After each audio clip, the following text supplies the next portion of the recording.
Hello and welcome to this edition of Ask Dr. Robyn. I'm Dr. Robyn Silverman, Child and Teen Development Specialist and the creator of the Powerful Words Character System. Today's letter is from Jennifer M. in Newark, Ohio, who writes, "Some days I feel like sibling rivalry was invented in my house. My kids can be mean to each other. I tell them they wouldn't like it if the situation was reversed, but it doesn't seem to make a difference. How can I get them to realize that how their siblings feel matters?" Well, thank you, Jennifer.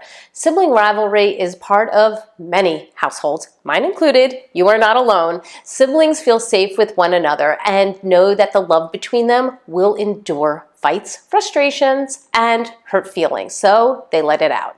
Sibling rivalry is also often a cry for attention in some cases, and parents do pay attention to sibling rivalry.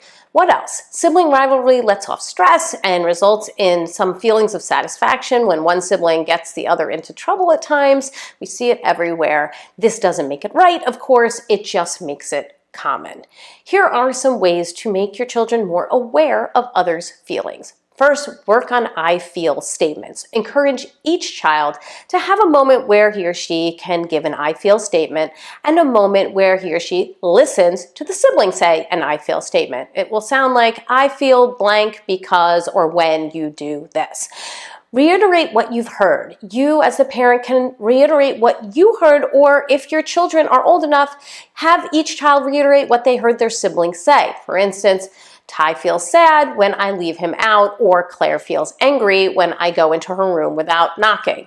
Once feelings are stated, ask your children, how can you work on this problem so you can move forward? 3, turn it around. When your children see others interacting in everyday life, or when conflict just starts in your home, ask your children, how do you think blank feels right now? Or if you were in his or her shoes, how would you feel right now? Perspective taking takes training. 4, praise it when you catch it.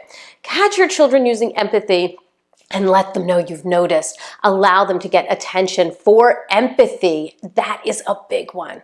Lastly, make empathy a common practice inside and outside your home. You can even use media and everyday occurrences as springboards for discussion.